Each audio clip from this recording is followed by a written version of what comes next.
Fishkill's meeting to order. Can we start with a roll call? James Meyer. Aziz Assam. Norma Drummond? Tara Franco. And because we have an absence this evening of one of our regular members, we are appointing our alternate, Mary Seminara, to sit in for this evening to cover for Barbara. So with that said, can I have everybody stand, please, for the Pledge of Allegiance? I pledge allegiance to the flag of the United States of America and to the republic for which it stands, one nation, under God, indivisible, with liberty and justice for all. Thank you.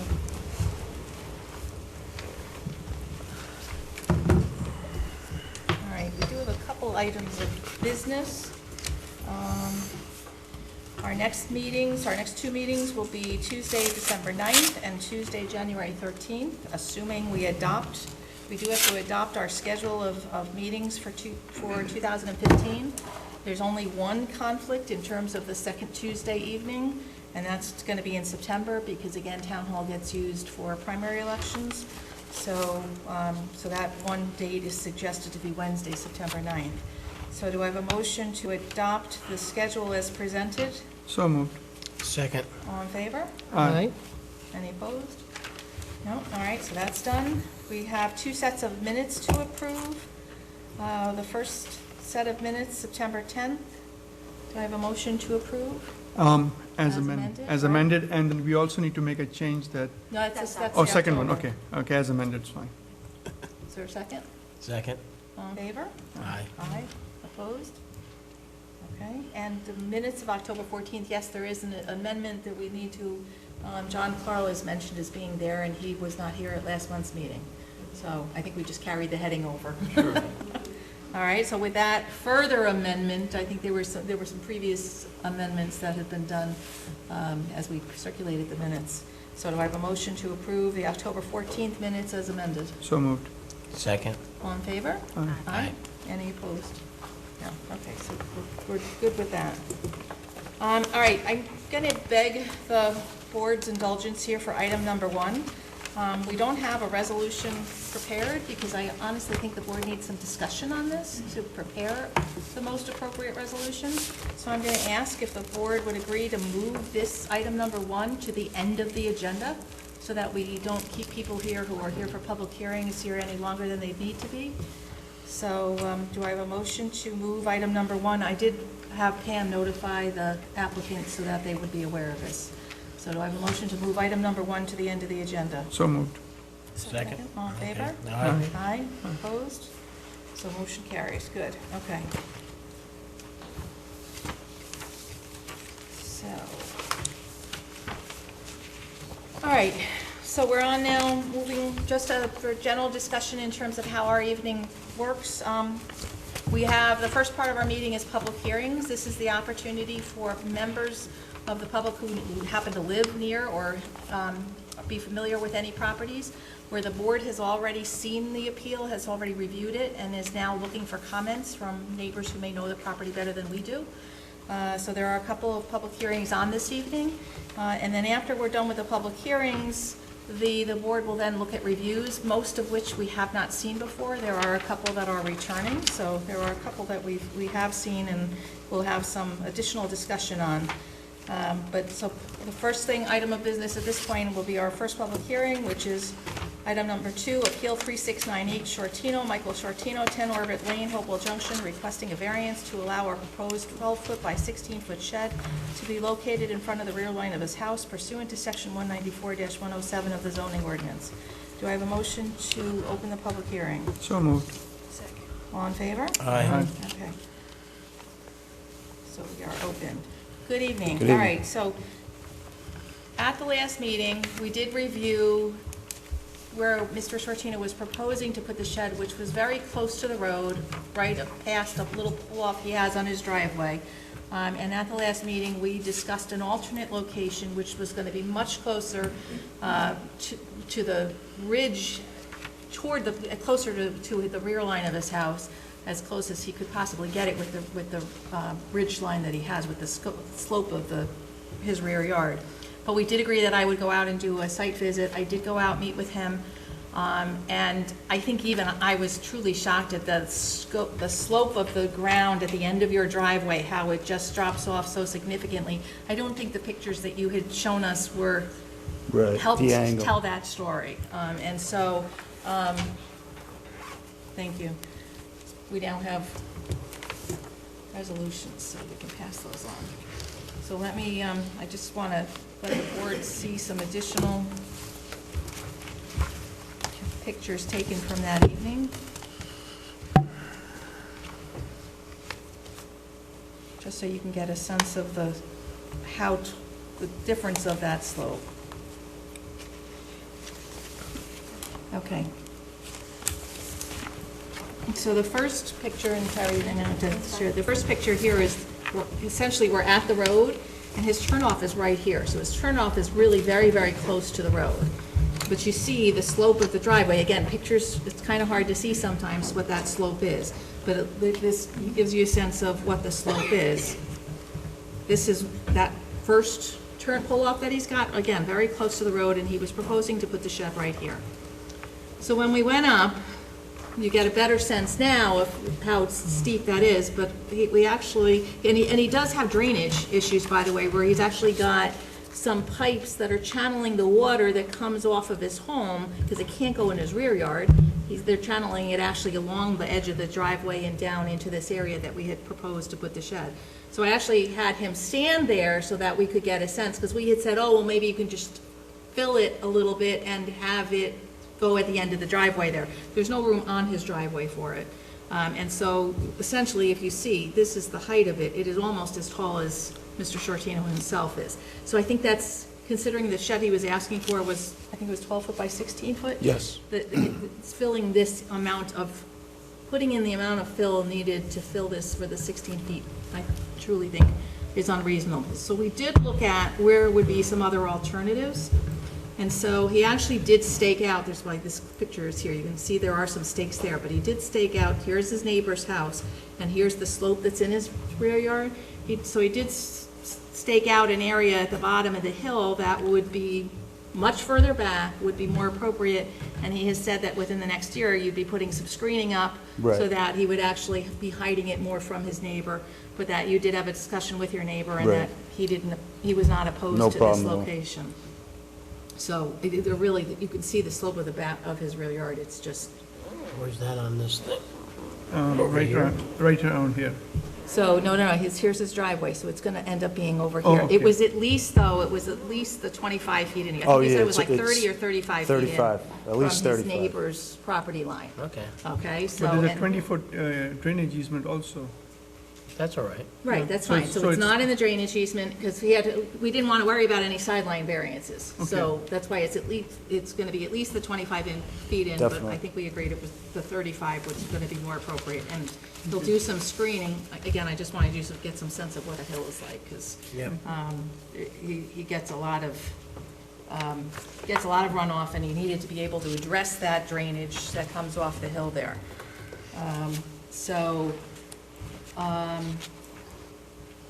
Again, the finishing, just for your neighbors who are here tonight, I don't remember what you said, you're gonna finish it like the house, right? Yeah, it's the same colors Okay. as the house. Oh, and the other issue, by the way, is your front property line crosses in front of your property, crosses in front of your house.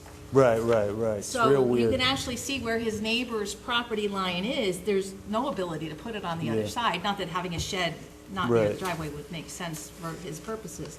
But the way the front of his property is, not only is there Right. a... Most of the property is to the left. Right, not only is Yeah. there a steep slope in the front there, but it's actually part of that is his neighbor's property. So in terms of his ability to work with other locations, his entire rear yard is out. And so to the left, tucking it at the base of the hill really seemed to be the most appropriate location for it, based on our review. So any comments or questions from board members? I'm good. I just had one question. How far back is it? How far back did you guys end up moving it to the rear? I'm just curious. What? How far back did we? Yeah, it was 51. It's going to be at least 20, if not 25 feet back from where you were originally proposing. Oh, yeah. Yeah. So it's going to be almost like 75 feet along, because it was 51 feet before. Right, right, Yeah, so if you Right. add 30 some feet, so you have like 70, 80 feet back yeah. from the front.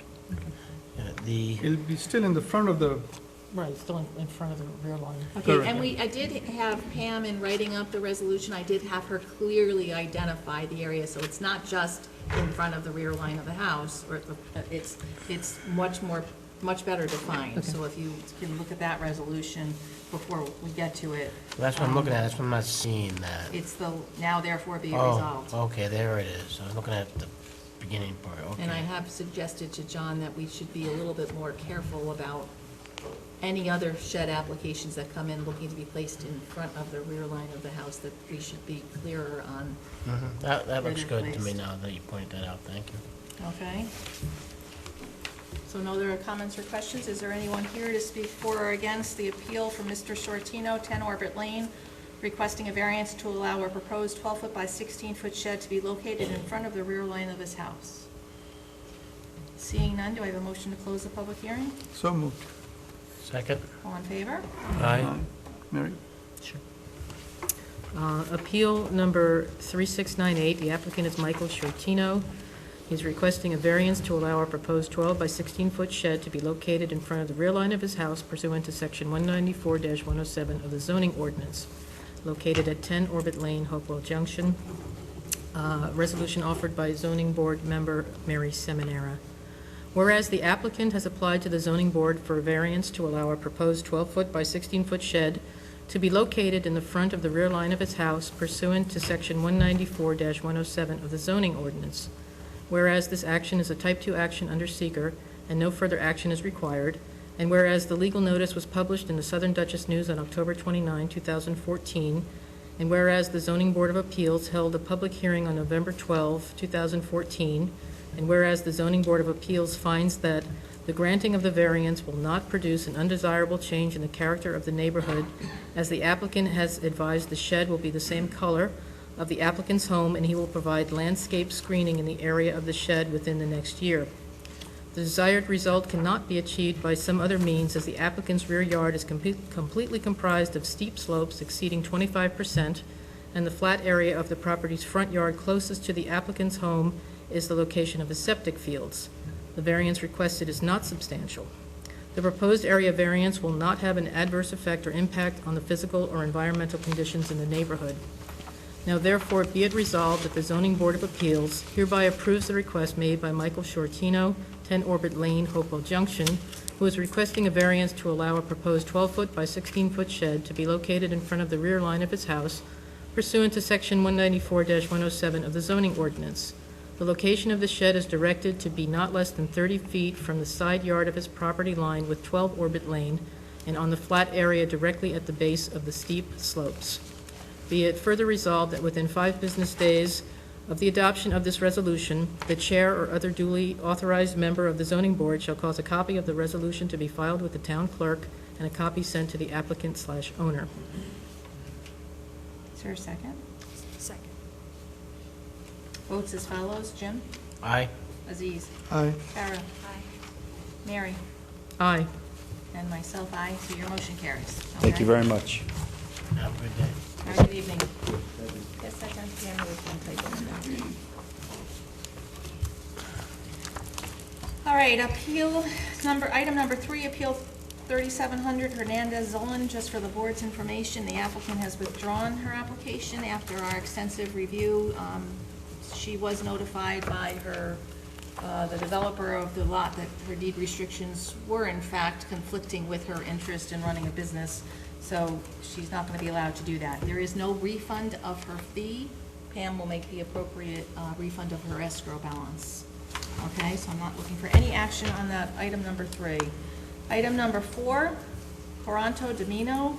Robert Coranto and Laura Domino, 122 West Hook Road, Hopewell Junction, are requesting a 23-foot front line variance for an expansion of a non-conforming house built in 1950 pursuant to Section 194-123 of the zoning ordinance. Good evening. Good evening. Motion to open the public hearing? Thank you very much. Is there a second? Second. All in favor? Aye. Aye. Thank you. Gotta get in the hang of things. All right, so we did review this last month. This is a property that actually has 2 homes on it. Correct. This one little cottage, I'm gonna call it, right, is actually quite small. And so what you're looking to do is to actually improve this home to make it, shall we say, more livable? Yes. And get better enjoyment certainly out of it. You don't have the ability to move this, you know, it's already there, the foundation's already there, you're looking to work with the existing foundation of the property. And so, you know, the fact that you're allowed to have it as is, it made sense, at least in our initial review, pending hearing from your neighbors, to make it look as nice as we possibly could make it look. So, is there anything else you'd like to add? Nope. Do you want to just briefly tell us the improvements that you're going to do, just in case your neighbors are not aware of that? Well, we're going to go 10 foot off to the side, you know, following the street, and go up with a second story to give it like a Cape Cod type of look. Right. You know, it's not going to raise the roof too much, but at least that you got some kind of space in the house. Is a relative going to live here? Is that your Yes, expectation? yeah, Yes, that's what I that's- thought, okay. There was a lot of discussion last month, so Yes, just yep. wanted to be clear on that. Okay, are there any comments or questions from board members? So basically, it's a caretaker's apartment, if I remember correctly. That's what it was prior to us purchasing it. Okay, and you're just going to fix it? Yeah, it's just, you know, And expand it a little. expand it, make it look nicer. Yeah, I'm good. Any other comments or questions I have from board none. members? Is there anyone here to speak for or against the request from Robert Toronto and Laura Domino? I noticed I had spelled this phonetically last time. At 122 West Hook Road, requesting a 23-foot front line variance for an expansion of a non-conforming house built in 1950. Seeing none, do I have a motion to close the public hearing? So moved. Second. All in favor? Aye. Aye. Thank you. Barbara? Tara? Oh, Taryn, sorry. Appeal number 3704, Robert Colanto and Laura Domino, looking for a 23-foot front line variance for an expansion on a non-conforming house built in 1950 pursuant to section 194-123 of the zoning ordinance located at 122 West Hook Road, Hopewell Junction. Resolution offered by zoning board member Tara Franco, whereas the applicant has applied to the zoning board for a variance to allow a proposed addition on the front of an existing cottage which was built prior to the Pull your zoning. microphone down. You have a very soft voice, so. Whereas this action is a type 2 action under SECRA and no further action is required, and whereas the legal notice was published in the Southern Dutchess News on October 29, 2014, whereas the Zoning Board of Appeals held a public hearing on November 12, 2014, and whereas the Zoning Board of Appeals finds that the granting of the variance will not produce an undesirable change in the character of the neighborhood, as the cottage is existing and has been since the 1950s, and the applicants are going to update the cottage. The desired result cannot be achieved by some other means, as the applicant would like to increase the size of the cottage, and the power lines running behind the cottage has power lines running behind the cottage, therefore the only option is to increase it in the front. The variance requested is not substantial, and the proposed area variance will not have an adverse effect or impact on the physical or environmental conditions of the neighborhood. Now therefore be it resolved that the Zoning Board of Appeals hereby approves the request made by Robert Cointreau and Laura Domino at 122 West Hook Road, Hopewell Junction, who are requesting a 23-foot front line variance for an expansion of a non-conforming cottage which was built in 1950 pursuant to section 194-123 of the zoning ordinance.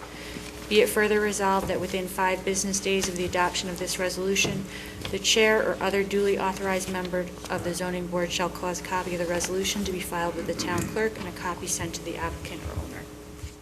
Is there a second? Second. Votes as follows. Jim? Aye. Aziz? Aye. Tara? Aye. Mary? Aye. And myself, aye. Your motion carries. Thank you. Okay? So we have to go through. Now you go to the building permit department. and all Okay. that. Have a good night. Thank Yeah. you. Again, one little typo. No. Okay. No typos. I want our resolutions to be accurate. Item number 5, Appeal 3705 Kimberly Corners Corp. Thomas Cunningham, representing Kimberly Corners Corp., is requesting a special permit to have a caretaker's apartment in the Kimberly Corners building at 1606 Route 82, Hopewell Junction, pursuant to Section 194-87. Do I have a motion to open the public hearing? So moved. Second? Second. All in favor? Aye. Aye. Thank you. All right, we met with you and reviewed your request last month. Kimberly Corners is an operating plaza. Part of it is in the town of LaGrange, so we certainly are aware of that. But you have a number of businesses there. There's a daycare, there's a post office facility there, and now there's some new buildings going in there as well. And so what you've requested is to be able to put a caretaker's apartment upstairs. You certainly have the space for it. We reviewed that caretaker's cottage, and the only thing we did last month was we asked you to remove the second bathroom that was in there. So it really is limited to a one-bedroom with a den, a nice-sized living room area, kitchen, et cetera, so that it really is meant to be a caretaker, that would be looking at. He made it as a half bath off Right. it, yes. So again, the concerns, you've had some vandalism on the site, and so you'd really like to be able to have somebody with a presence there, particularly after hours, to just be able to take care of some of the issues that come up on the site itself. Is there anything else you'd like to add? That was pretty much the rationale. Yeah. Any comments, questions from board members? Well, I think also the access to the roof goes up through the entranceway to this, correct? Is that, remember that? The access to the roof goes through part of this apartment. There's a Yeah. separate, I just think that should be noted, sort of indicates that's the purpose of this, is for a caretaker's apartment, Yeah. not for somebody else, yeah. Mhm. So, I don't have any other questions or comments, though. Anybody else? I'm good. Okay. Is there anyone here to speak for or against Thomas Cunningham, representing Kimberly Corners Corp., requesting a special permit to have a caretaker's apartment in the Kimberly Corners building at 1606 Route 82? Seeing none, do I have a motion to close the public hearing? So moved. Second. All in favor? Aye. Thank you. Reference to appeal number 3705 by Thomas Cunningham, seeking a special permit for a caretaker's apartment in Kimberly Corners, building located at 1606 Route 82, Hopewell Junction, pursuant to Section 194-87 of the zoning ordinance. And of course, location 1606 Route 82, Hopewell Junction, excuse me, with a resolution offered by zoning board member James Meyer. Whereas the applicant has applied to the zoning board for a special permit to allow a caretaker's apartment in a commercial building. Whereas this action is a type 2 action under SEQA and no further action is required. And whereas the legal notice was published in the Southern Dutchess News on October 29, 2014. And whereas the Zoning Board of Appeals held a public hearing on November 12, 2014. And whereas the Zoning Board of Appeals finds that the granting of the special permit will not produce an undesirable change in the character of the neighborhood, as the commercial building has been there for many years, and there be no changes to the outside of the building. The desired result cannot be achieved by some other means, as the applicant would like to have someone living in the building for security purposes, as the building houses a daycare, postal facility, and 6 storefronts. Whereas the special permit request is not substantial. Whereas the proposed special permit will not have an adverse effect or impact on the physical or environmental conditions in the neighborhood. Now, therefore, be it resolved that the Zoning Board of Appeals hereby approves the request made by Thomas Cunningham, representing Kimberly Corners Corp., for a special permit to have a caretaker's apartment by the zoning ordinance. Be it further resolved that within 5 days of the adoption of this resolution, the chair or other duly authorized member of the zoning board shall cause a copy of the resolution to be filed with the town clerk and a copy sent to the applicant owner. Is there a second? Second. Votes as follows. Jim? Aye? Aziz? Aye. Tara? Aye. Mary? Aye. And myself, aye. Your motion carries. Okay? You can go to the building department and get that taken care of. And no typos on that. Thanks. Case like. All right, item number 6. Appeal 3706 Iorizo, Greg Iorizo, 21 Pondview Drive, Hopewell Junction, is requesting an 8-foot height variance for a tower structure located on an addition/garage on his property pursuant to Section 194-101C of the zoning ordinance. Do I have a motion to open the public hearing? So moved. All in favor? Aye. Aye. Good evening. Good evening, Mr. how are you? Berta. You're the architect representing the applicant? I Okay. am, and if I may. Sure. A letter from one of the neighbors. Yeah, we got the, we Well, got this is, the same? nope, this is a different. Oh, different, okay. Okay. So I'll read this, and do you have the other letter for us that I can read into the record? Okay, well, while you're, let's just go through what the request is. We did review this last month. The applicant had started construction of a garage, applied for all his permits to be able to do this. The garage has a tower and was always planned to have a tower. Apparently, the original tower, when it was built, was not to Quite as the tall. aesthetic satisfaction of the owner, of the property owner.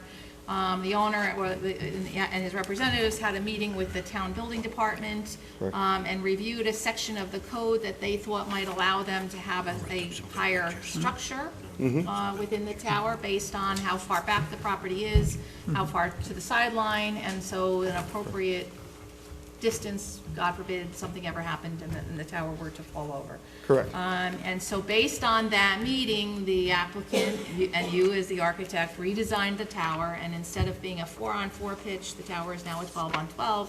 It is now 8 feet higher, and ultimately the 8 feet has it exceeding the building, what the code allows. Correct, because the far sideline we're exceeding. Correct. So, but again, it was based on, it was based on a meeting that was held in the building department. Correct. And the interpretation at that time that was believed that that could go forward. Correct. I did have the opportunity yesterday to do a site visit with Mr. Iorizo. Mr. Berta, you were not there. No. And so for the board members' information, if you haven't had a chance to see it, this is the tower itself, okay, so that you can just get a sense. But, oh, you have some pictures too? Okay, good. That will help for, especially for the file. This one here, just showing the trees on the one property line, so you Right. can see that it's screened from Yep. the one neighbor. The side in question is screened. Okay, so yeah, let's talk about the neighbors, actually. There is a neighbor to the left of the house, which is this house, that has a very visible view of the tower. Okay, we actually got a letter today that was emailed to us from this neighbor, which we'll read into the record shortly. But this is his home, and again, there's very little in the way of screening there. This is a little bit further back. That's the owner next door, that's his shed. And again, there's the tower. So you get the sense that he has a clear line of vision of that tower. All right, as opposed to on the other side of the property, this is closer to the end of the driveway. Again, there's lots of trees there. A little bit further back, straight back, there is a White House in here somewhere, okay? But limited visibility, at least from the angles that I was able to get pictures from. Are those mostly deciduous trees, or is there a mix of, they look deciduous, except for a Yeah. couple of evergreens here and there? Right, there are a couple evergreens, yes, definitely the leaves are off of the trees for the most part, but I think there was just such a quantity of what I'm gonna call scrub, frankly, because Okay. it wasn't, there were some full-grown trees in there, but there was just a lot of just He said, growth. just this one looks more like more leaves than the one you have, maybe. Well, this was yesterday. Mine were 2 weeks ago. 2 weeks ago. So, 2 weeks. I gotta what- say, what you a said what a difference just 2 taken weeks will and, make. yeah, and hers has a lot less leaves, yeah. All right, so, And I think, the other thing that could be noted, as far as the tower is concerned, although is that property line that they're in trouble with, the tower's on the opposite side. exactly, right. All right, and so again, this is just picture, I'm in the cul-de-sac at this point, and so, but you don't really notice it the entire time that you're in the cul-de-sac. It's only if you're at a certain angle going into that cul-de-sac, because, again, I was looking for an angle so I would be able to take the picture and get a sense of what the neighbors see. But really, again, there is a grouping of pine trees on that one side. I think frankly, the burnt orange color was probably a little bit more Well, that will be changed. You know, because you come down the street and this orange is right in front of you, Yes. okay? But my understanding in speaking with the applicant is that you're actually gonna do some work to the facade next year, and we'll change the color of it. Well, the color is at going to that point. match the color that's on the addition in the tower. And so that burgundy or the red It's color that we it's a see. bur- It's a dull burgundy. Yeah, So you say you're changing the house to the burgundy dark, is that what we're saying? We're getting rid of the orange, Okay, and we're going to more of the muted burgundy. This being the orange and Yeah. that being the burgundy? yeah. yes, okay. So again, just based on the site visit that I was able to do, I appreciate, Mr. Irizzo needing me in the morning to be able to accommodate a visit, but, so that being said, there are open permits still on the property. The zoning board has seen this property before related to the gatehouse. All of the work that's being done on the property, has permits for it, but what's being acted on now is really what's before us is the tower only. It's the garage addition Sorry, the garage with with the tower, the height. yes. I did ask what the interior, what the use is of it. I was told there's a car parked in there already, so it is clearly being used as a garage. I did not go into it, so. Well, I can tell you, the lower level is all garage. If you look at it in the back of it, you have a garage door in the porte cochere, but also in the very rear on the lower level, there's 2 garage doors. He has a collection of cars, and that's what's going to be in there. Okay, Most of the second floor right now above the back portion of the garage, right now, for the foreseeable future, it's going to be used as a staging area and potting area. It was designed so he could drive his gator up there. That's why if you saw the ramp that was on the side, up on top, that's so he can drive his gator or cars up there to store them. okay, So the majority of this the lower level is all garage. And then I would say 60% of the upstairs is going to be used as storage, car storage, plant storage, toy storage. okay. But so let's talk about higher than that. The actual, my understanding, again, based on the discussion that I had, was that the actual reason that the roof was made higher was purely aesthetic. Absolutely There's no use aesthetics. of that space, no, No, there's, when you see the area that has the Juliet balcony, that is a small, it's a one big 20 by 20 open area. It's for his area. It's kind of like a little man cave. Just a spot for him to go. but there's no use of it. Well, that space is, It's but gonna the have some higher ground- space, there's no use Okay, of. The got it. space above that, which is, let's call it the hat of the tower. All right, the only access to that is a pull-down stair. Got And it. there is absolutely no use of The it. other space, I was told, is going to be attic storage. That's the space that's right above. Right. Yes, Okay. absolutely. Then the only access to that is a pull-down stairs. Nobody's living in there, No, nobody's no.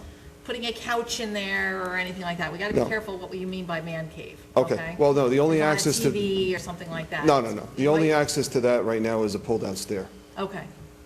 Right. And that's the only access that there's going to be maintained. Okay, like a garage, you can putter around in it, Yeah. but again, we're not You're not living in it. living in it, and we're not, No. performing any kind of residential use in there. No. Okay. Yeah, when you said man cave, I mean, if you look at Well- it, the first 2 levels are stone, then you have the stucco, and then you have the roof, right? This level here is. The so-called man cave you're Yes, referring this to. level up here is dead storage. Yeah, okay. That's all that is. It's all pure aesthetics. I just want to make it Yes. clear that you and the chairperson were Yes. talking. Yeah, Okay. this level here is going to be used. I This just need, level up here is dead storage. okay, I just need to understand, this one, you have cars parked up here. This is where you might be parking cars No, or There's it's a in- car parked there now, I Yeah. was told. Oh, no, the area, it's in behind this. Right now, this is all unfinished. There's no foreseeable use for it. It looks like 4 stories, first, second, third, and fourth, okay? And half. this is just an attic. Okay. There's so- no access to it. So this It's is only pull down. so 4th story is a attic or a hat or something? Yeah, there's no and- physical, there's no staircase going to it, only an access panel. In fact, you would call this 3.5, right? Technically, 3.5 stories? Well, the way the code reads is that you're allowed to have 2 stories in frame above a garage. And so the lower level is purely a garage. So it's technically only a 2-story.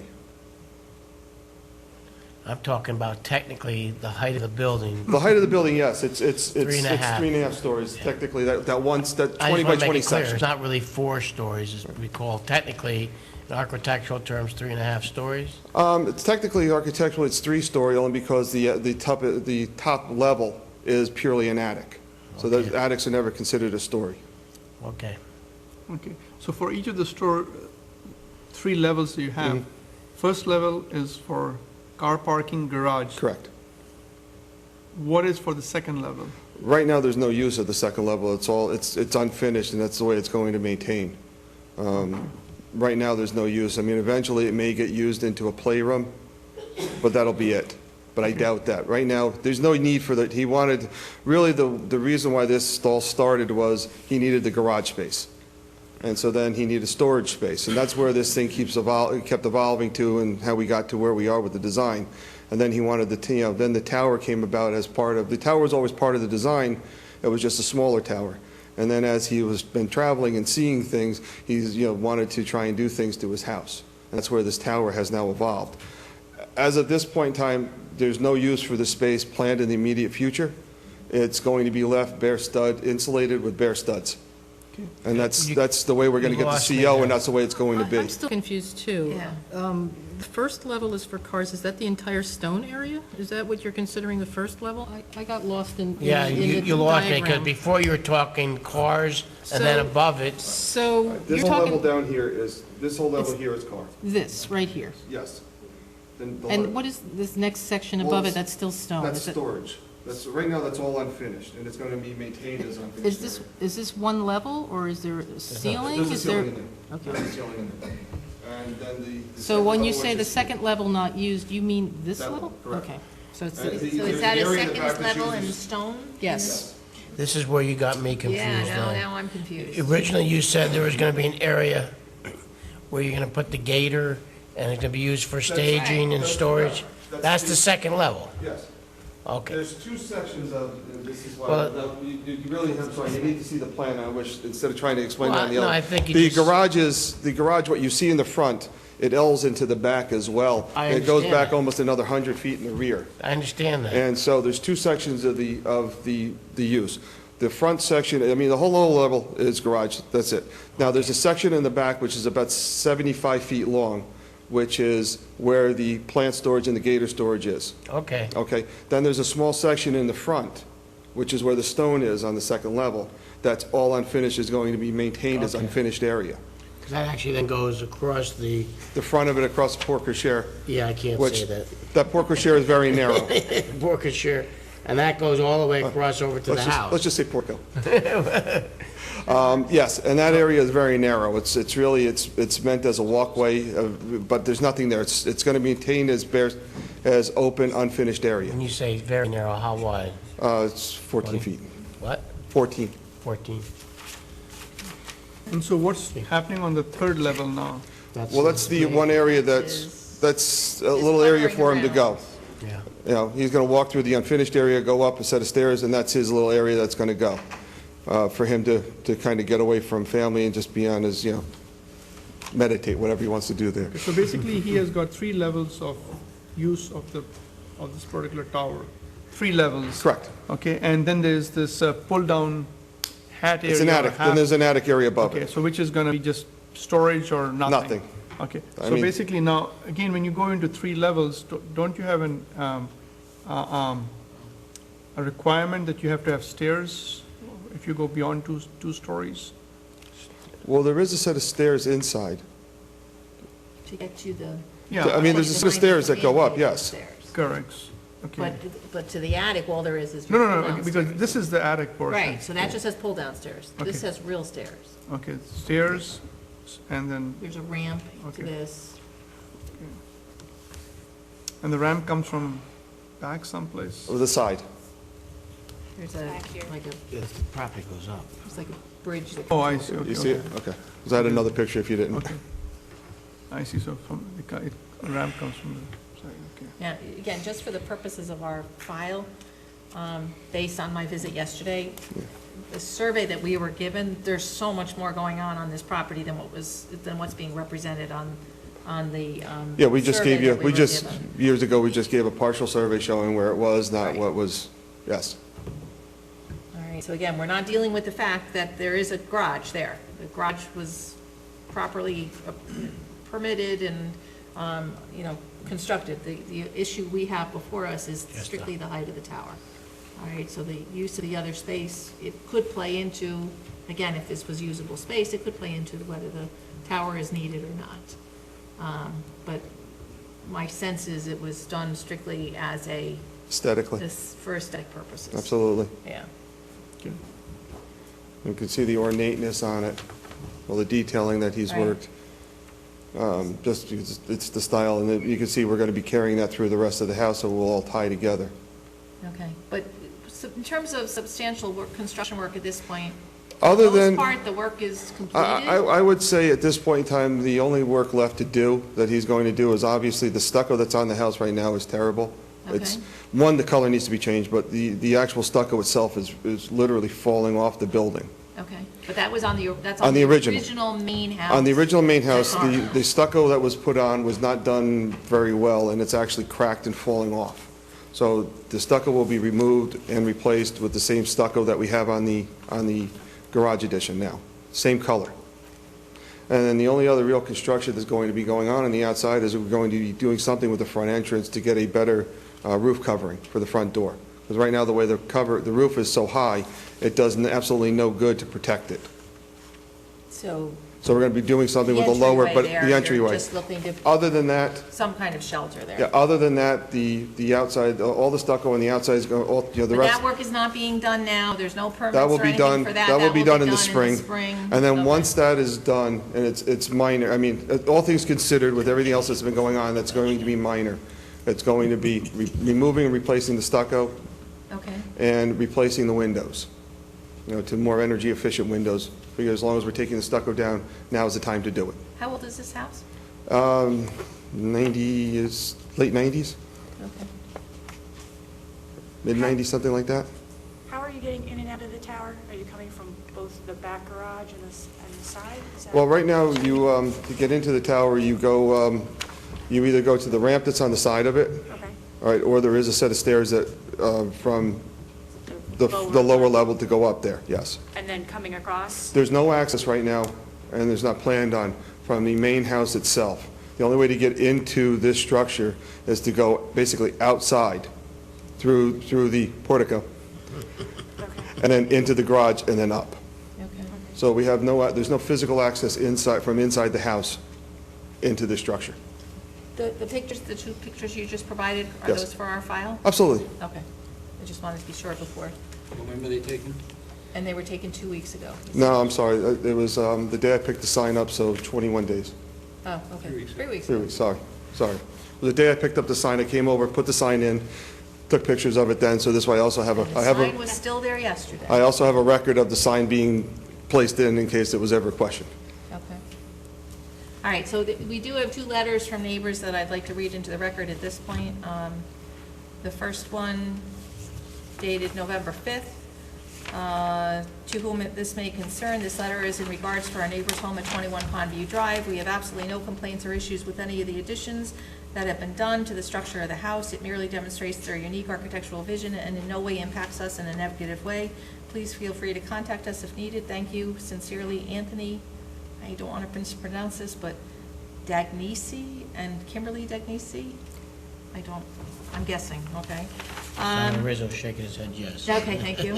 And then, no, there's a second letter dated yesterday, November 11th, to whom it may concern. My family and I have been the next-door neighbor of Arlene and Greg Iarizzo for the past 11 years. We live at 17 Pondview Drive, directly to the left of the Iarizzo's property. We have seen the construction of this project since it began. Although the tallest part of the structure is closest to our property line, it has had no negative effect on our daily life in any way. In our opinion, Greg has done a nice job improving his property, and his residence truly adds character to the neighborhood. If you have any further questions, please feel free to contact me, and this is signed Sincerely Biagio Belmonte. All right, so I'm going to put these 2 letters into the file. Anything else you'd like to offer? Well, other than the access road too, because I know that's a question that's up There's on a top. second curb cut, but That it's not will, paved. eventually, once the construction is all done, that will be put back to lawn area. Thank Just you so. for mentioning that. I did raise that as Yeah. a No, question. that will be, and then quite honestly, the Iarizzos also are looking forward to having the construction done on their property. So that's the reason why, after 4 years, we're pushing to get the CO on it so he can get this done, move on with it, Okay. and get it done, because it's, it's been under, the house has been under construction for a number of years, and as tired as he is, we're sure that the neighbors are equally as tired, and would like to stop hearing hammers going. Thank you. All right, the board members, we actually do have a chronology. We did review this on Friday at my prep meeting for tonight's meeting, and so I did ask the building department to put together a chronology of what's happened at this property, because there was some concern about when was the last time, when did this issue of the height become an issue, and why is it now suddenly before us? My understanding is that we went for a CO, and the building inspector came out and looked at it, and that's when the issue was raised. Okay, the building inspector hasn't been out there since 2011. Okay, this did begin in 2010, but he actually hasn't been out there since 2011. The permits have been, there was a framing inspection on August 29th, 2011, and that's where it was identified that new plans would be needed, because Right. I guess that was following your initial Correct. discussion with the building inspector Yeah. about wanting to change the tower finish, the roof finish to it. Correct.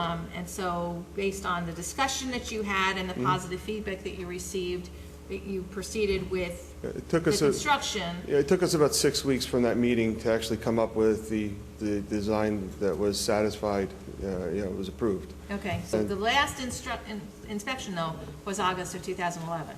And so the building department reviewed it because a set of plans was delivered in August of 2014.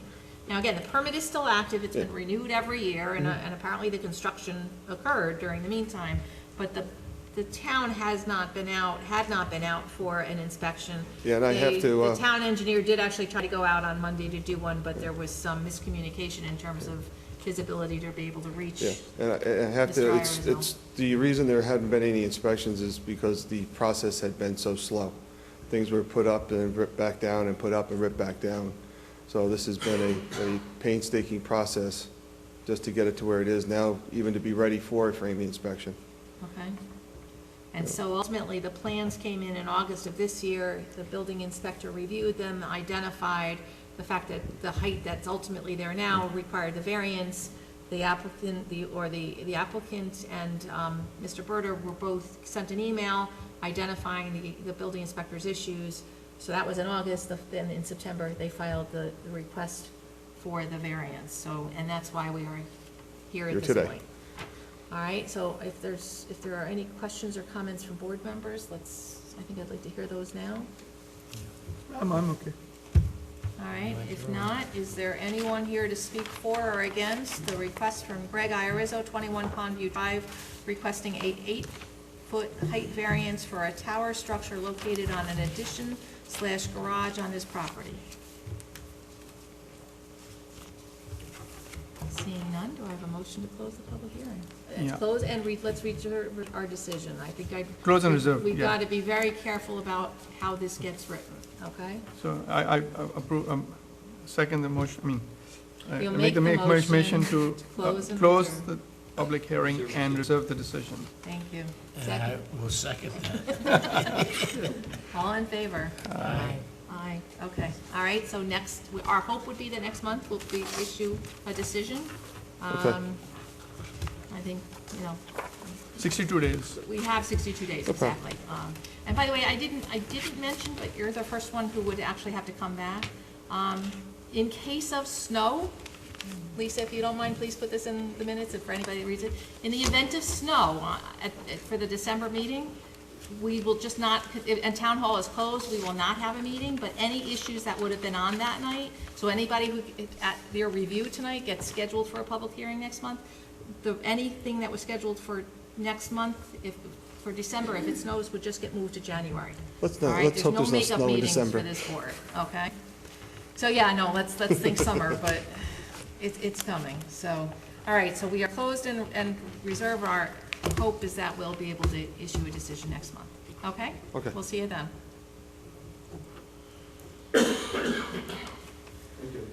Yep, have a good evening. All right, item number 7, Appeal 3707, Patrick Alfred Capelli, representing Rebecca Patrick, 81 Athenian Lane, Hopewell Junction, is requesting a 5-foot front line setback in order to build a roof over the front door pursuant to section 194-94 of the zoning ordinance. Do I have a motion to open the public hearing? So moved. Second. All in favor? And Aye. This is one I recused myself on. Okay, thank you. All right, so we did review this last month. There was a fire at this house that destroyed the house at Athenian. Your original expectation was, or your original sense was that this entry, there was an entryway with a small roof. Yes. Pre-existing. When we actually pulled it up on parcel access, it was not a roof directly over the front door. It was- Correct.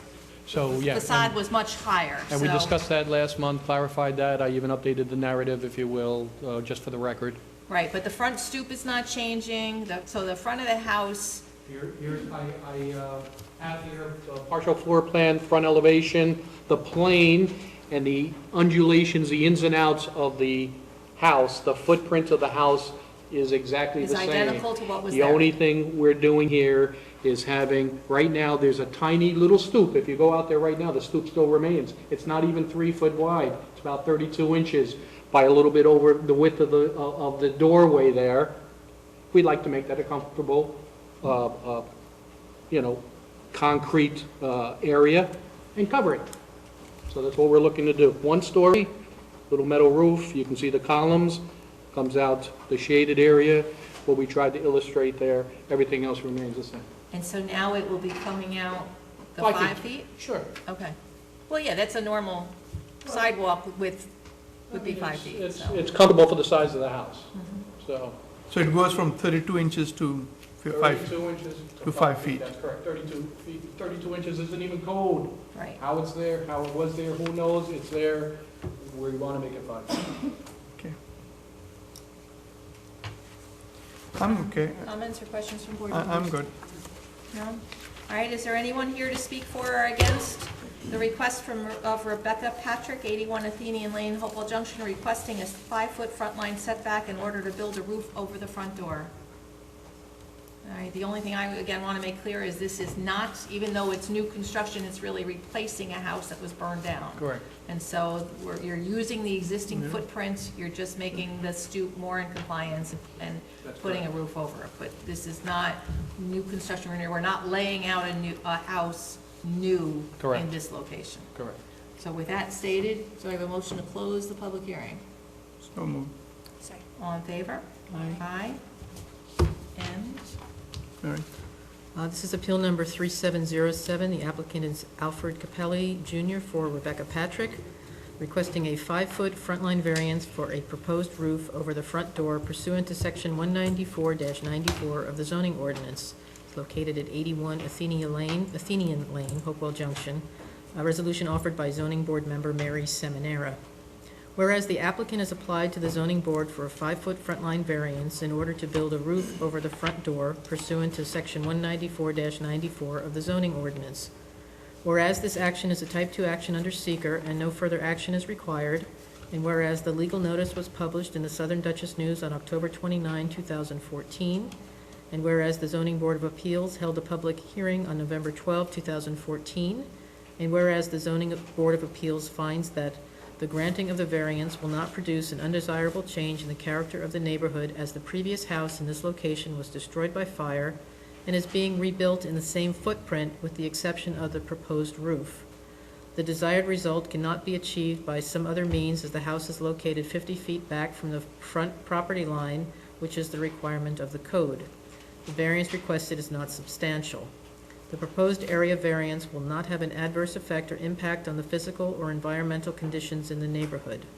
Now therefore be it resolved that the Zoning Board of Appeals hereby approves the request made by Alfred Capelli Jr. for Rebecca Patrick for a 5-foot front line variance for a proposed roof over the front door pursuant to section 194-94 of the zoning ordinance. Be it further resolved that within 5 business days of the adoption of this resolution, the chair or other duly authorized member of the zoning board shall cause a copy of the resolution to be filed with the town clerk and a copy sent to the applicant/owner. is there a second? Second. So votes as follows, Jim is recused, so Aziz, Aye. Tara? Aye. Mary? Aye. And myself, aye.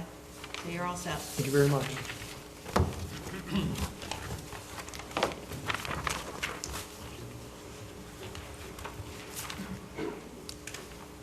All right, our public hearings for the evening are now over, so at this point, we are going on to reviews. There will be no public comment on any of the reviews at this point. We would schedule them for comment. Do I have a couple John Jay students here? Okay. Because I saw you guys came in a little late, we're gonna give you a couple more minutes, and then we'll sign you out, okay? Yeah, he was early. He was early. Do you want to stay with your other friends, or do you want to, we'll go through one more thing and then we'll let you out, okay? Just for the record, James Meyer is back. Jim has returned. All right, item number 8, Appeal 3701, Bermudez, Martha Bermudez, 24 Canterbury Court, Hopewell Junction, is requesting a 10-foot sideline variance for an existing in-ground pool and a 15-foot front sideline variance for the existing pool patio pursuant to section 194-95 of the zoning ordinance. Good evening. Good evening. All right, we did see your request about 2 months ago, and so we gave you at that time a couple alternatives in terms of things to pursue, and so we're hoping that you're going to update us with what you're thinking. So I just actually brought,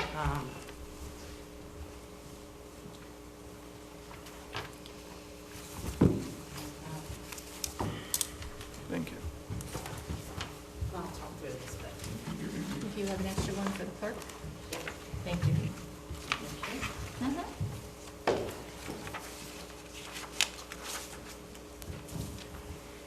so as you know, in September, we were kind of made aware of the complete nature of the complaint Right, against myself and the property, and so asked to return with you with some options right, on how to correct. After we speaking of a few professionals around, including Robert Oswald, the surveyor, my first proposal was to actually do a lot realignment.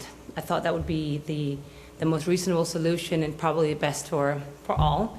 However, I presented that option to my neighbor, offering either the front or back, whichever was his preference, and he declined, saying that he would not consider a lot realignment. So, okay, my second option, which seemed also reasonable, is what I'm coming with you today, because I think it's really the only viable one that feels reasonable to me today. So, recognizing again that it was an honest mistake that we put the pool in, the installation 5 years ago, being actually about 9.5 feet shy of the required 25-foot sideline variance at its tightest point, because it's at an angle, so it's not all the way through. It's really where, the back of the pool, by the back of the line. So that, subsequently then causing the patio to also be installed when we did it 3 years later in the wrong place. Because if the property had been, the pool had been in the right place, then the patio would probably have been in the right place as well without requiring any setbacks, since it was within the enclosing of the fence that we installed. So what I want to do is really correct what seems reasonable. We did hire a full professional. He did do the things, did all the applications. We got the certificates of compliance. And so now what we're trying to do is that we remove the patio up to the 4 foot that is required to have alongside the pool. So if you look at the pictures, the third page, pictures 4, you'll see it'll be 4 feet along the pool side. And we will also then move the black fence that was originally there all the way out. We're going to move it in to the 4 feet along that side, and you'll see I drew it in the 4 feet. So we'll actually pick up all that patio there. That's 10.7 feet wide by 48.1 inches long, and all of that will come up. We'll move the fence in, so it'll be 4 foot on that side. And then what we're asking of the town, then with that correction, is to approve the pool variance. So we're removing our request for a patio variance. So there's only one variance that we're requesting now. That's the pool variance. It's about 9.5 feet at its tightest point. And, we are, again, considering that we made best efforts back 5 years ago, we put all the right processes. We didn't know we were in violation until the recent complaint. Our pool is well maintained. It has the appropriate fencing, the safety fencing, safety locks. The pool cover, you can see it in pictures 1 and 2, how that looks, so we can maintain it well. Property has all the, we keep to it all the right things. It's not an eyesore.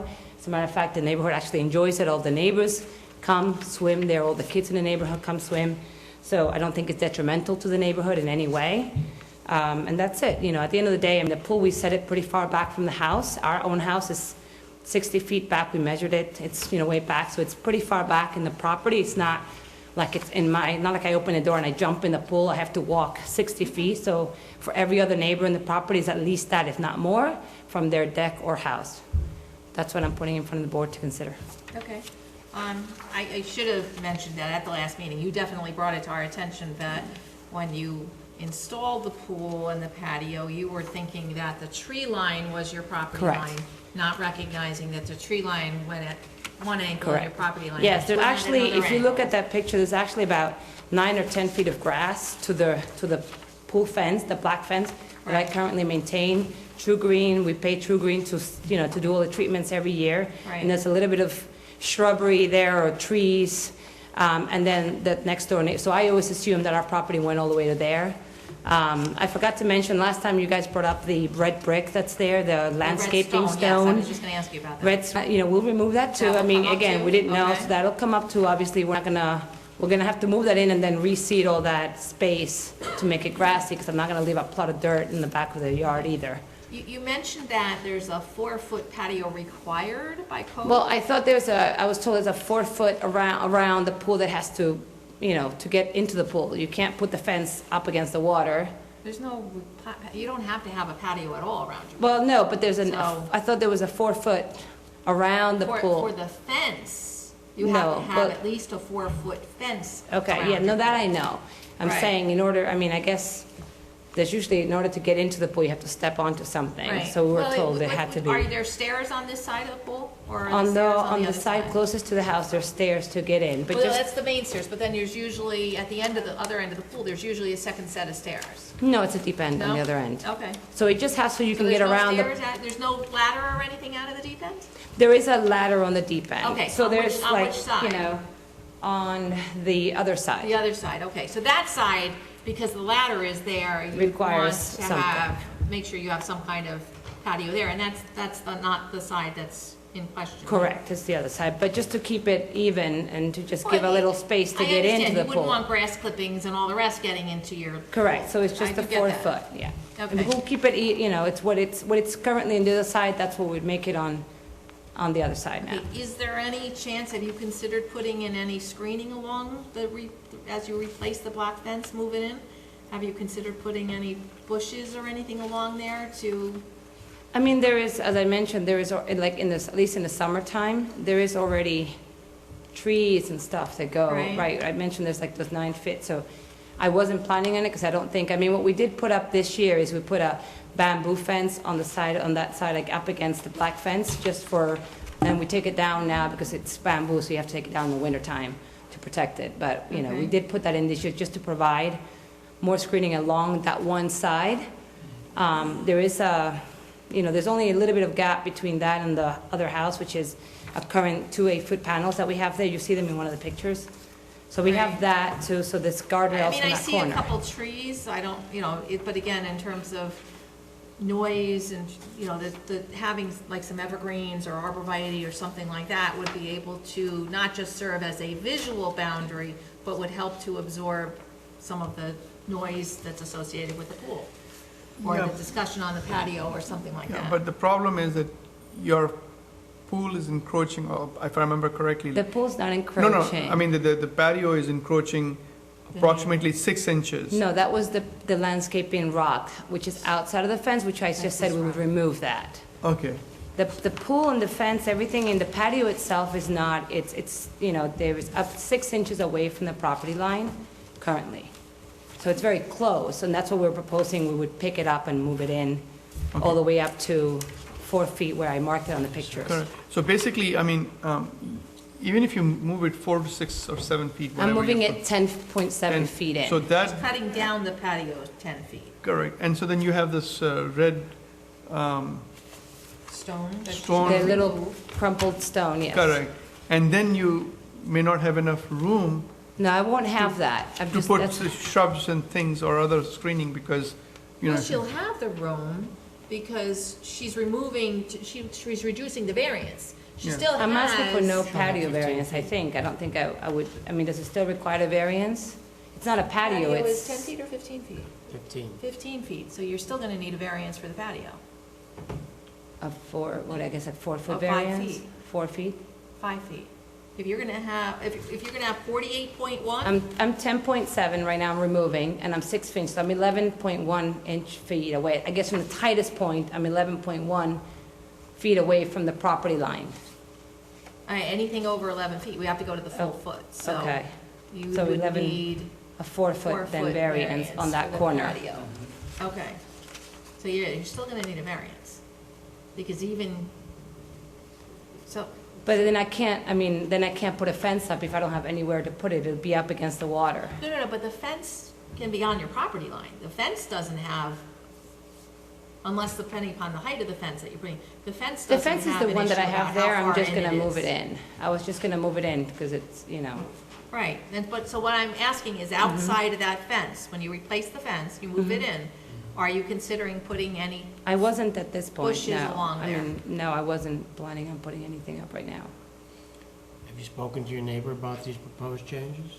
But we talked about the lot realignment, and as I mentioned, he declined.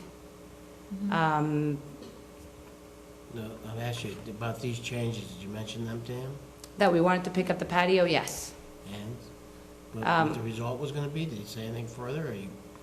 I didn't speak to him. I think my understanding is that, that he would probably like some sort of fence to go up, but, he didn't specifically say what he actually is asking of us in general, except for that he was not going to go for so I don't know what his proposed plan is at the public hearing, what he's going to say or not say.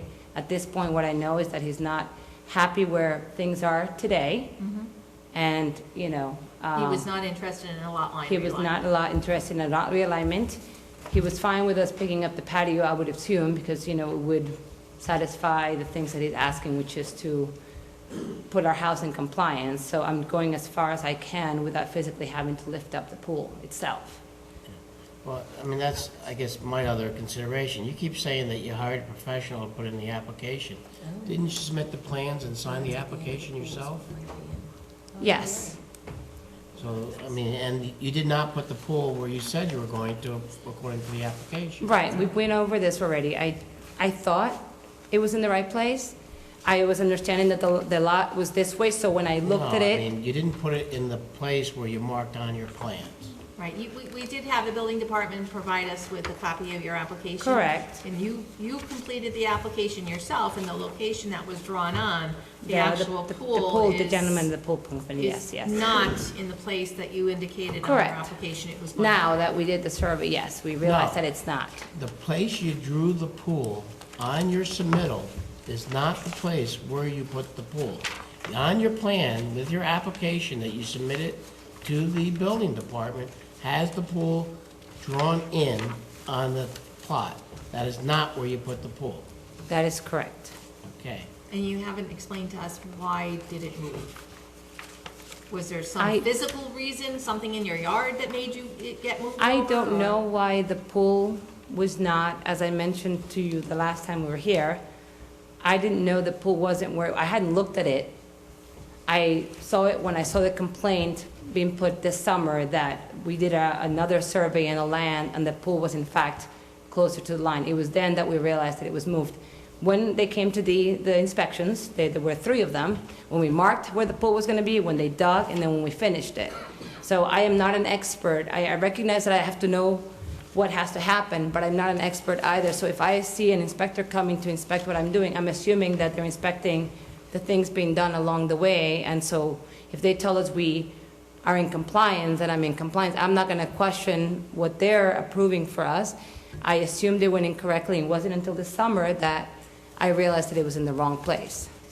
When The you building hired the, department looks to make sure you're doing it according to building code, not the zoning code. The compliance says to the zoning ordinance. Yeah, So, you have that obligation but to make sure that you're in compliance. They go out to make sure that the construction is with construction code, to make sure it's not an overall hazard to the public at large, that certain procedures are followed, and they don't guarantee it to you, anything they do. It's just, the difference from where you drew it on your proposal as opposed to where it ended up it's such a big thing. I mean, if you had such a narrow lot that you accidentally went 9 feet one way or the other, but you're like 30 feet away from where you drew it on your plot. We were gonna put it in. You want to just We refresh? were going to put it 26 feet away from the line. We ended up putting it 9.5 feet short on the short end. So we're not 30 feet away from when we said we moved it over.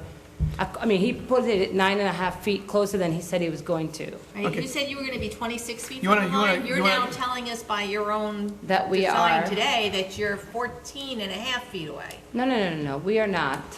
All right. Do you hold want on. to, do you want to come and look at this thing which you submitted to the building department, so that at least it'll refresh I them? measured, okay. Yeah, this is what you submitted to the building I know, I department. understand what I Okay, submitted. and- I mean, okay, I and then- remember, I recall what we went and over this the is- last time. What I'm saying is that we are, in fact, 10, 14, Oh, wait, 10, okay, 7, so and this is 4. separate This is four. 10 to Okay. 7 to the line plus an additional 4 of patio.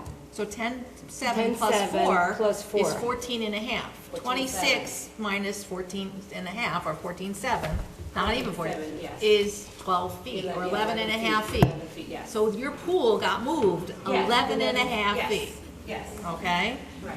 But see, if you look at where it went as opposed to where you plotted it, it's not even close to the line. And you know, and your argument that you thought the line went straight, when you look at your own survey, it clearly shows your lot changes, starts here and then goes like that. Okay. So I'm having a problem with your argument that you keep saying you made it in a good faith mistake, that the professional put it in the wrong spot. Okay. You should have said, pool man, this is where the pool goes. Put it here. This is what I gave to the town. Why are you over here? See this corner of my house? I want it in line with that. I don't want it over here on the line on the opposite side of the house. So did you get in touch with the pool company? No. One of the things we talked about was whether they were still in business or not. You weren't sure. I don't have his phone number. He's an independent guy. I mean, you know. Yeah, and I think we did some research as well, trying to find them, and I don't have his phone number. I couldn't, you know. okay. All right, the, couple more questions before we're done here. You have what looks like an iron or steel frame with that, you put a cloth covering over? Are you going to be moving that as well, like a Steel- covered area? steel Looks like a frame? gazebo. Like, yeah, looks like not a Yeah, gazebo, but it's a removable gazebo, yes. okay, It's a, what's happening with that? well, it's, That's a structure, so that needs a 25-foot sideline. it's coming out. We're taking it out because the whole side is going, so I can't put it there. It's one of those foldable tents. It's not embedded in. You pick it up and you move it. It's a tent. Okay. So that will go away. It will go away, it's gonna go to the other side, I don't know where as we're long gonna. as it's not, again, it has to be, It's not, nothing is going on that side except what I Okay. just explained to you. We're going to move the fence over so that we can grass that whole area there on that side and leave it alone. okay. What about the pool equipment? Oh, What's the thank you. distance from the pool equipment from the property line?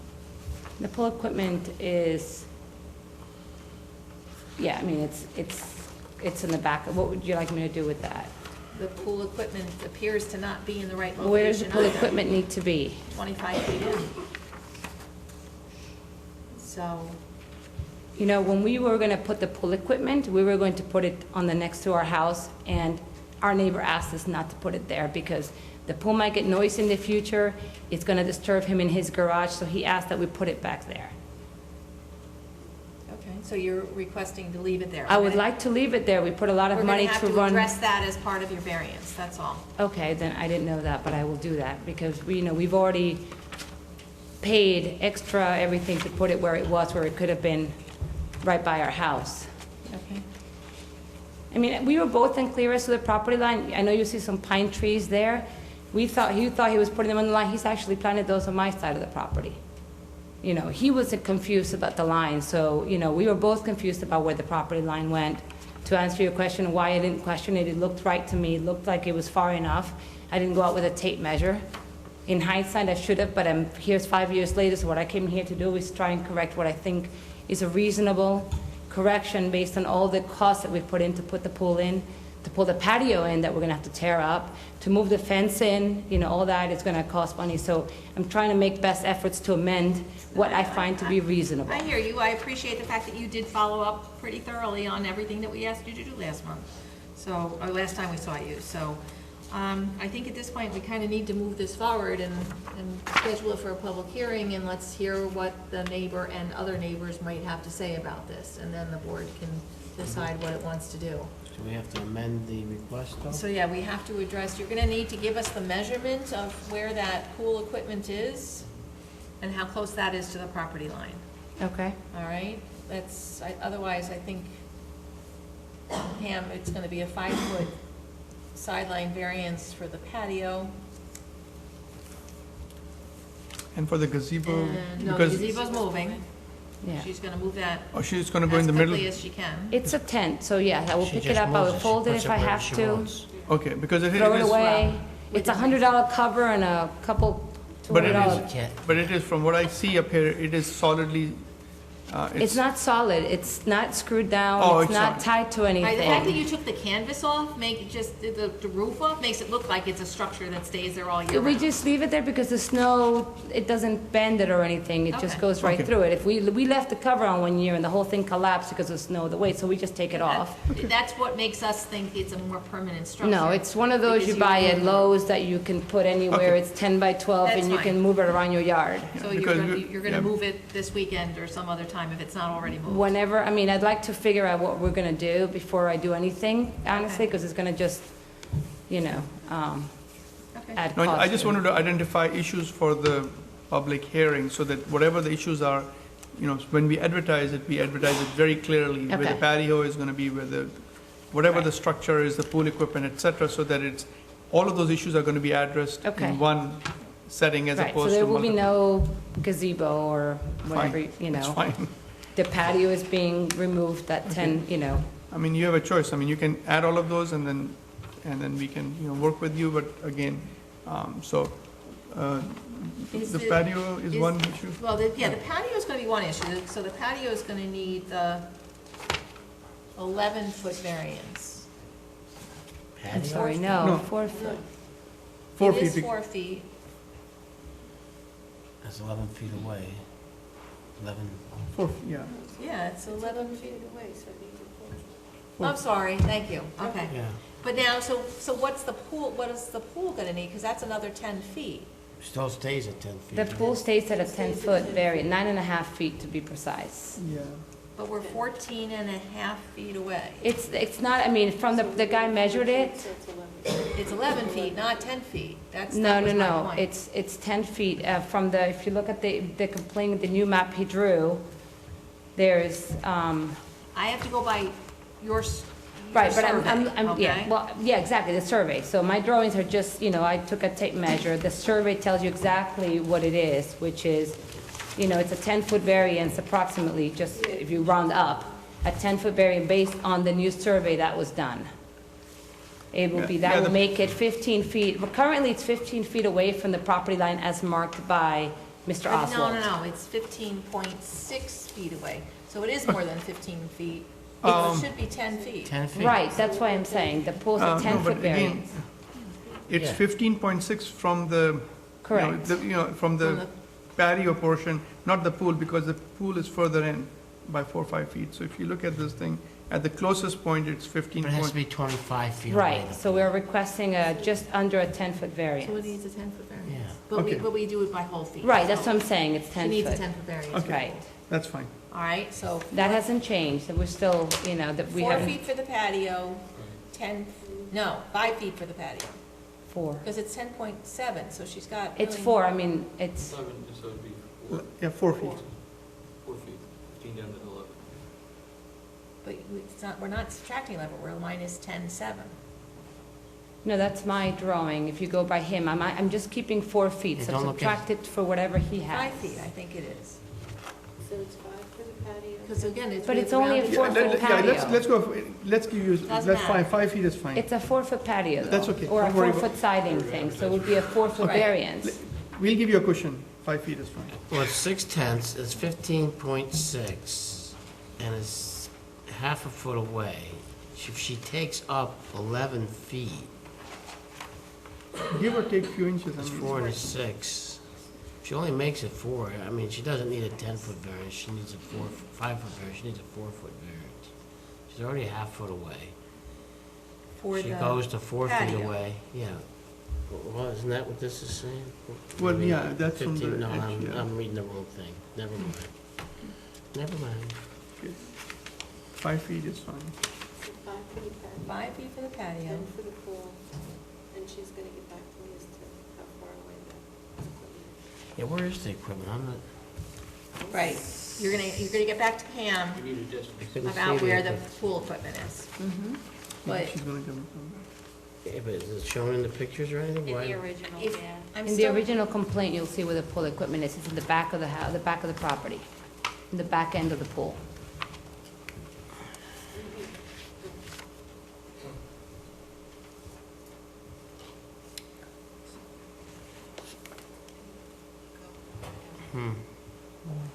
so it's, for Pam, it's 5 feet. Is that and 11 line, feet that to the string pool. still up?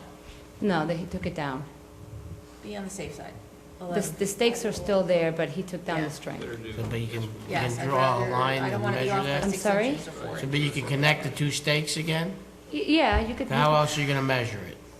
You have to be fairly close when you measure it, okay? The pool, yes. The pool equipment, Yes. figure out what you need. So you have to let, it looks like you're gonna need probably a good, Yeah, it's better to have 6 inches extra cushion just in case yeah, I mean, that measurements doesn't are look off. far so- away, it was like 8 feet away or something. Okay, so fill in the blank for the pool equipment. So is there a motion to advertise? Motion to advertise. Second? Second. All in favor? Aye. Aye. All right, Pam will give you your information about your sign. You have to put a sign in front of your home. Okay, All right, please use a Sharpie, because with this kind of weather, I don't want it Okay. wearing off, okay? so what's And then we'll next? see you next month. For the, Next month will be the public hearing. okay, Okay, and then hopefully we'll wrap this up, okay, all right? thank you. John Jay students, come on up. Anybody up here can sign your form. Now, wasn't that worth staying for? And this was, what meeting was this now? Oh, okay. Yeah, you didn't fill in what meeting it is, but that's, You can sign it. Sure. So it's going to be filled in? all right, anybody else? 8, 11, 12, time you left? 10, 11? Ah, he wrote in what meeting he What's was at. that say, 8:26?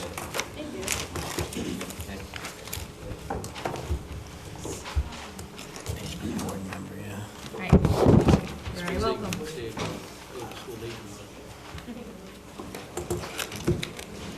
Are we gonna keep these guys waiting outside for the undersized lot? For Well, that's the last review to be all done?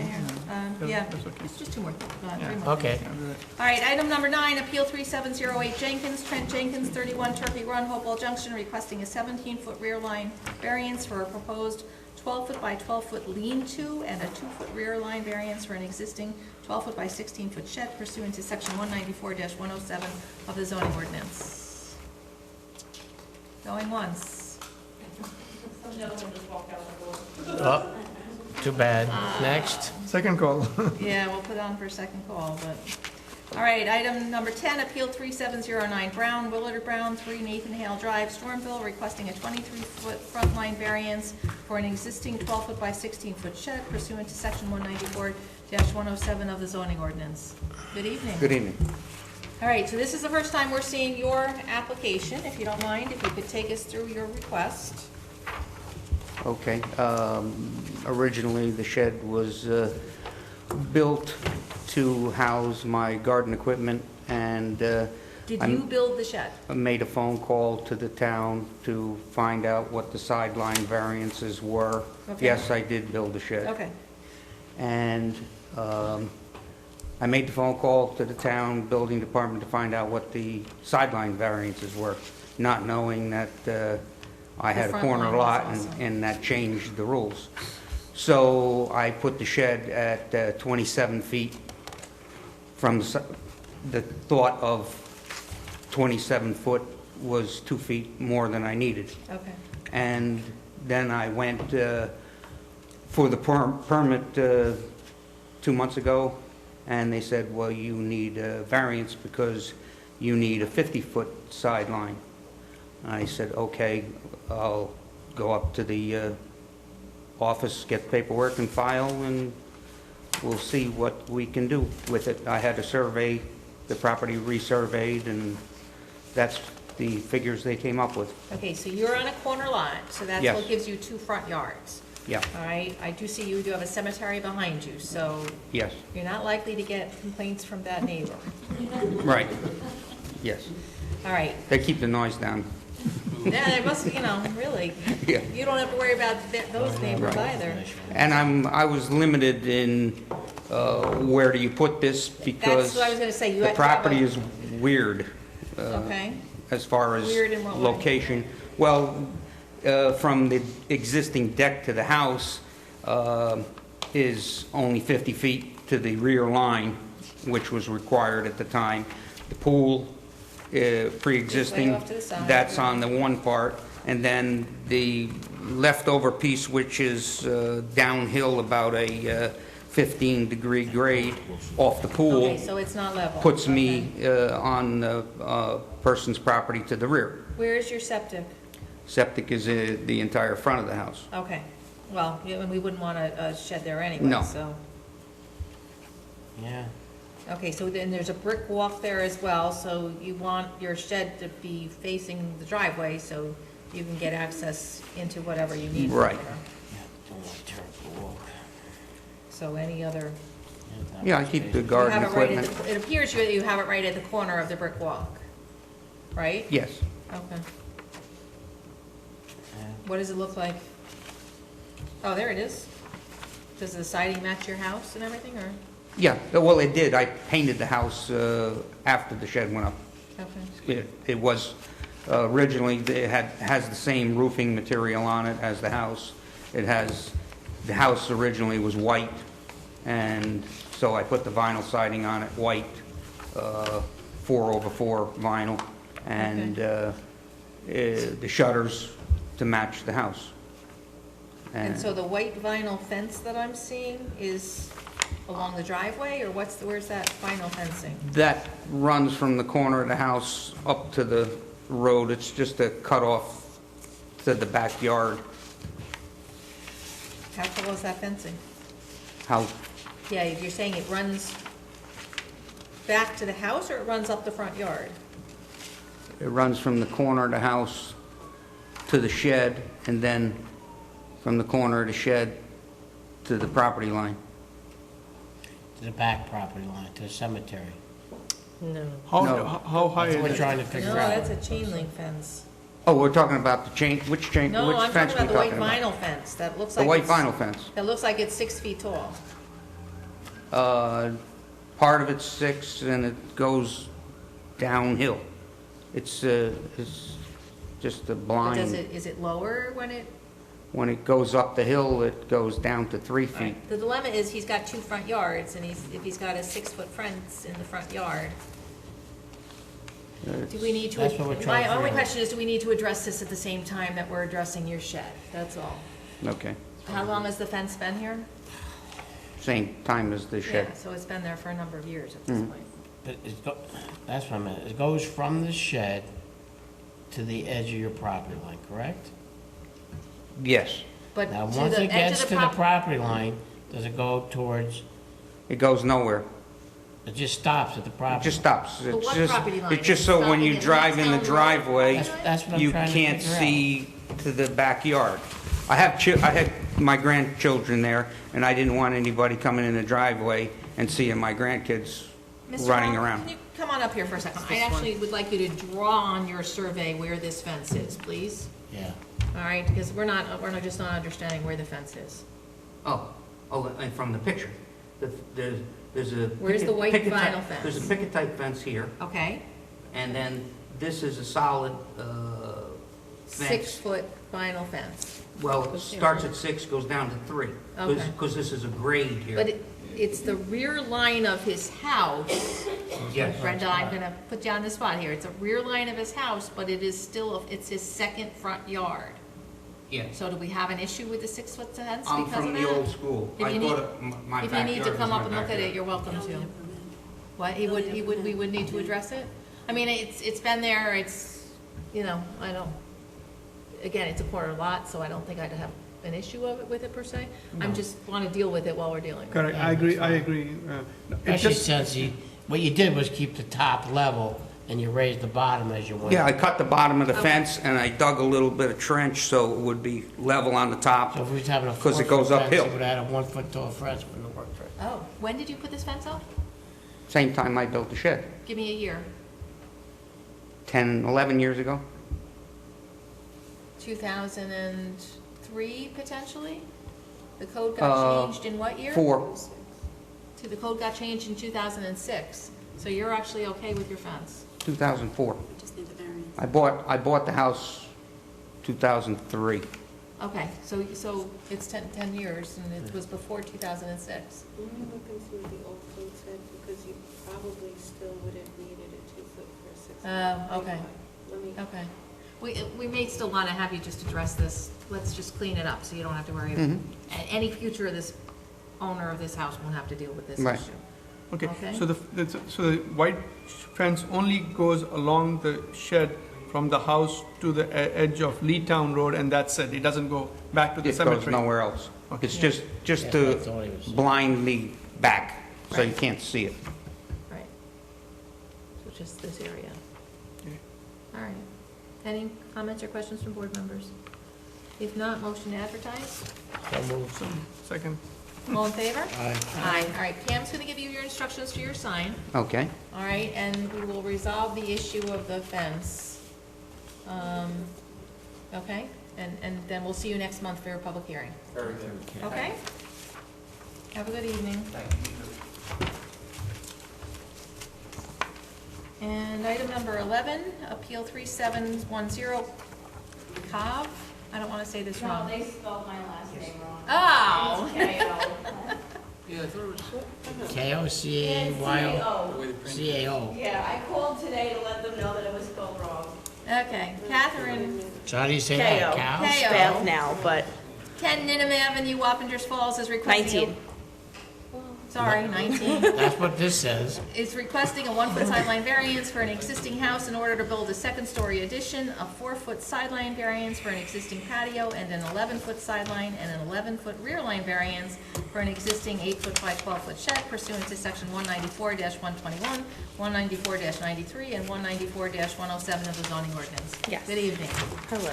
All right, so again, this is the first time we're seeing your request, so if you can just explain what you're looking for. Well, we went to apply for a permit to build a second-story addition, and I guess that my house is 24.4 feet from the property line. Right. So they said that we needed to get the You know what 1-foot year your house variance. was built? 1965?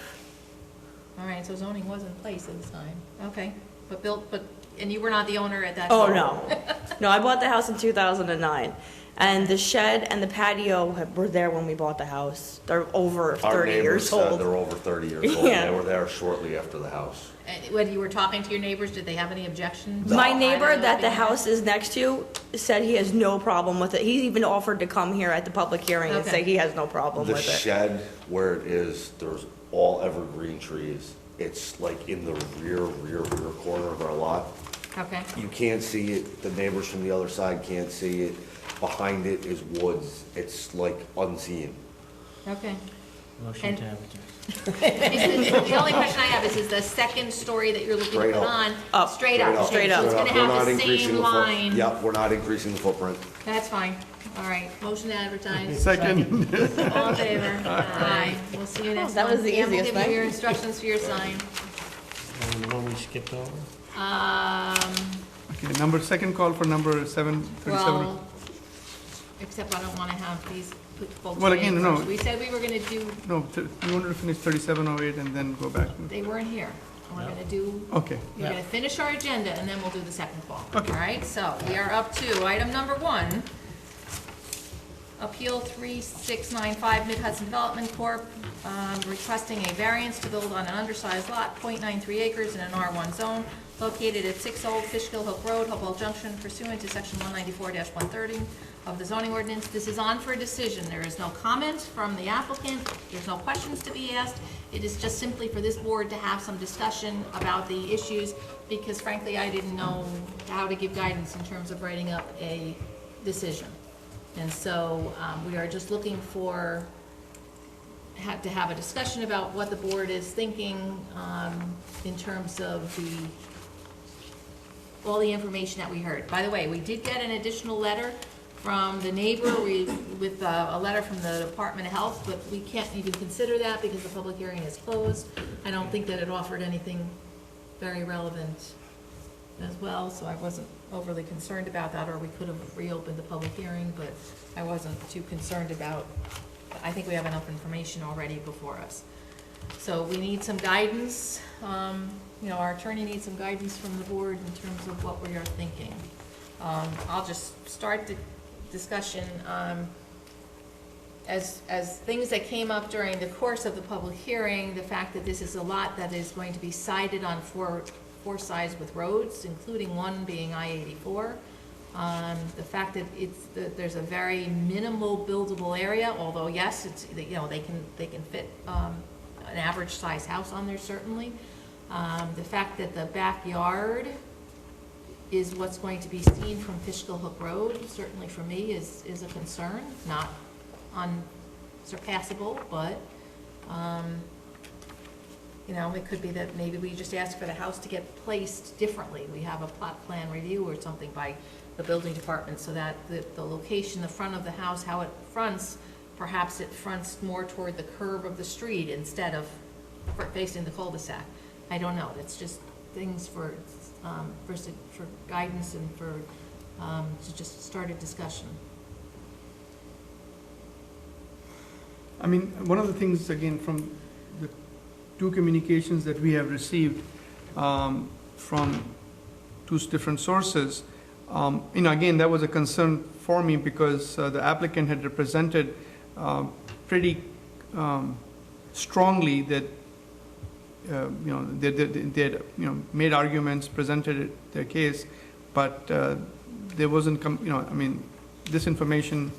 You can't consider this information. Yeah, and so again, if I had seen this information, I would have asked questions of the applicant, but the applicant has represented that he has Board of Health approval.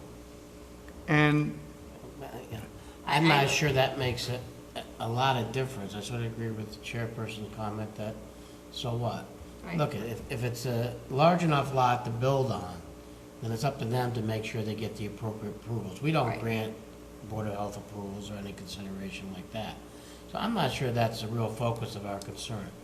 My only concern perhaps would be, you know, the buildable area and the two-off problem we have of people wanting to put pools in and afterwards. But I think the applicant addressed that. They would be willing to put something in the deed indicating that there's requirements that would have to be met or something along those lines. I thought they were not willing to do that. They were not willing to do it? I think they were not willing to put deed restrictions. My recollection is willing. We can go back and look at the notes, but. You thought? I thought they were willing to put deed restrictions. Stage whisper we just heard. Yeah, but I said that before I heard any whispering in the wind, so. All right. That's my recollection. So I think they addressed that as best as they could, and I would just, you know, from my point of view as far as the decision, you know, people build houses in places that perhaps I wouldn't build a house, that I would not want to live in, for whatever reasons. You know, some people want to live in a very closely knit neighborhood, houses close to each other, townhomes or whatever, and some people want to live on 10-acre lots or bigger. But, you know, this particular lot's very unusual. It's surrounded by roads, but, you know, if they can put forward a plan that somebody's willing to live there, I think it's, you know, 7/100ths of an acre off. It's close enough to the 1-acre zoning that I don't know how we say no. In terms of the back lot, the back of the house, it's got to face one.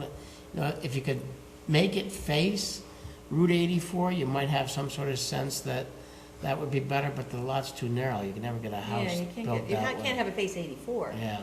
It's back facing the road. woods. Oh, have the back face Back that way, face okay. relief. But I don't think the Back. lot's wide enough to have two sides to the,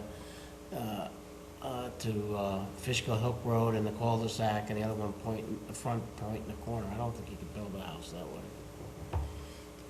You know, make a long house, I mean, you're gonna have to use one of those, that back lot between the house and Fishkill Hook Road, I think, is the back area, the backyard.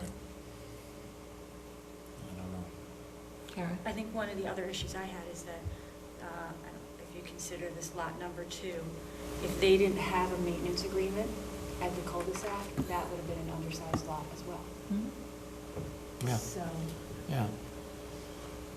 I mean, at the end of the day, my biggest issue is I don't want the owner of this lot to stop paying taxes and it go into foreclosure just because it's not a buildable lot. Why should somebody keep paying taxes on a lot that's not buildable? So I think that's probably one of my biggest concerns and why I would want to have the property owner be able to do something with the lot. Well, I mean, we can't, yeah, I guess there's an argument there that the town can't be inconsistent and say, you gotta pay us taxes, it's worth something, and then say you can't do anything with it. Right. Again, the thing is, you know, even if it's a 1 acre lot, let's, for argument's sake, it has 4 front yards. Yes. And because of that,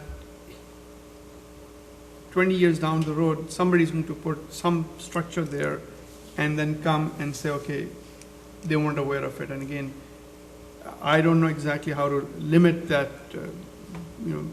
issue. Well, they're willing to put the deed restriction in and put something in the deed, which, we could probably work on the language on that in terms of having the decision written. I'm not sure.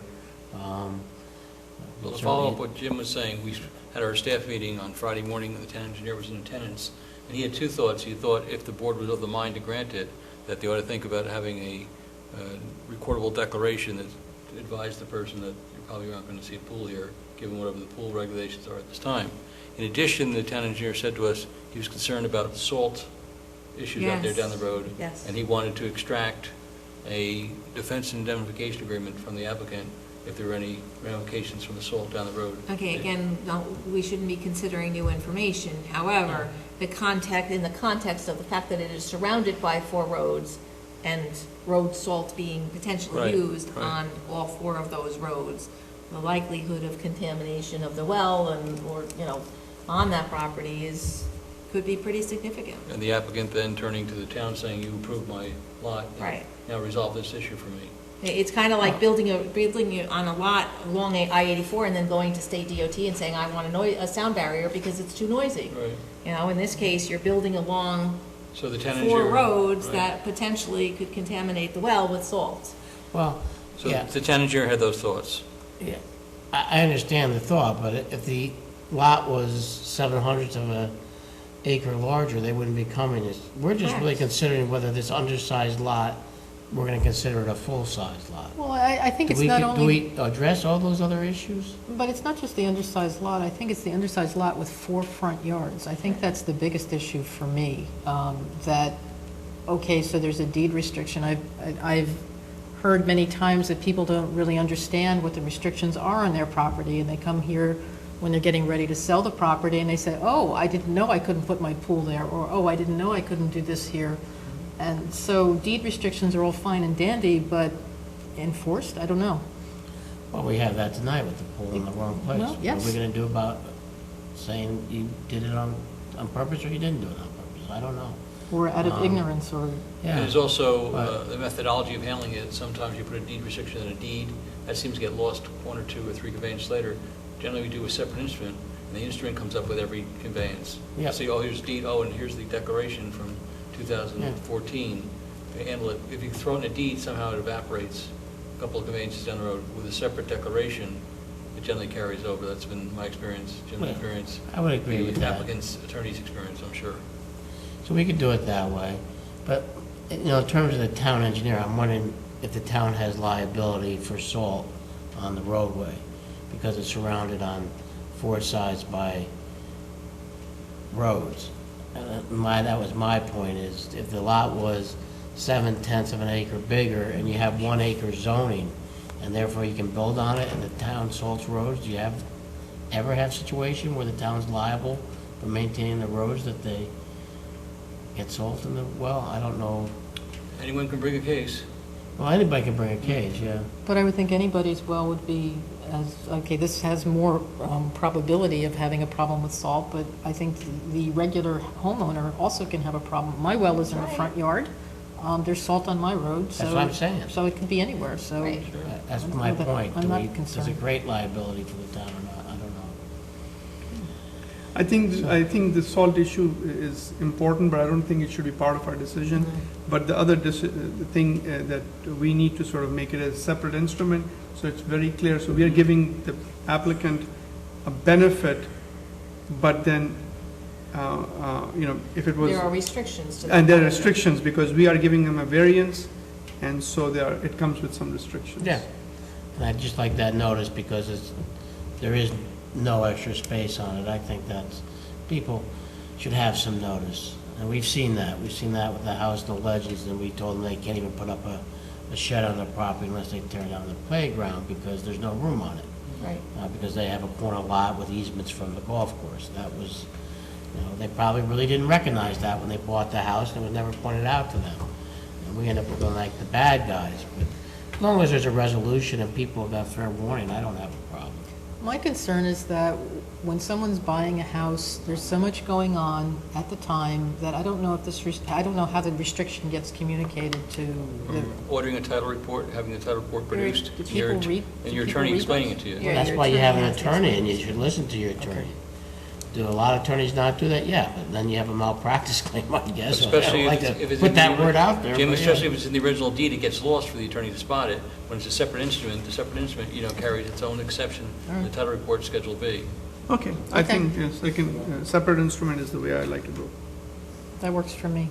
That would be the best way to punch future generations in the nose as to what's Okay. the laws of the land here. Okay? So, Anything else you'd like town attorney to consider in writing up the decision? it's up to really council, do they want to invite, input on what the resolution would read, or? Sure, no. We'll be happy to we circulate it 10 days before the next meeting, and Okay. everyone can have their review. Well, I was sort of saying, that we pass it by the attorney standing over there too, or? Will you tell me what, I obviously can convey it to I don't have the a applicant's problem attorney with also. having Mr. But Steiner I think look at it. I think the board ought to take the first bite and Yeah. and then be happy to exchange it with the applicant's attorney so you can take a look at it also. Yeah, just have him some comments, maybe, something that. Yeah, we know Mr. Virgilis has an office on Route 9. Okay. Or Mr. Stenger, as I said. Mr. Stenger, yes. Mr. Virgilis had no. Little faux pas there. I'm good with that. Okay. All right. Moving on. We are going to do a second call of Trent Jenkins. So, Mr. Stenger, since we closed the public hearing, I was near in October, so I don't know if 52 to 62 days is expired by the time of the next meeting, but you'll give us the extension to the day after the next meeting? Yeah. Okay. That's on the record, just for consent. Okay, thank you. Thank you. Is either of the gentlemen still in the room, Mr. Jenkins? No. Okay. Motion to adjourn. So moved. Second. On favor? Third, fourth, and fifth. Aye. Aye.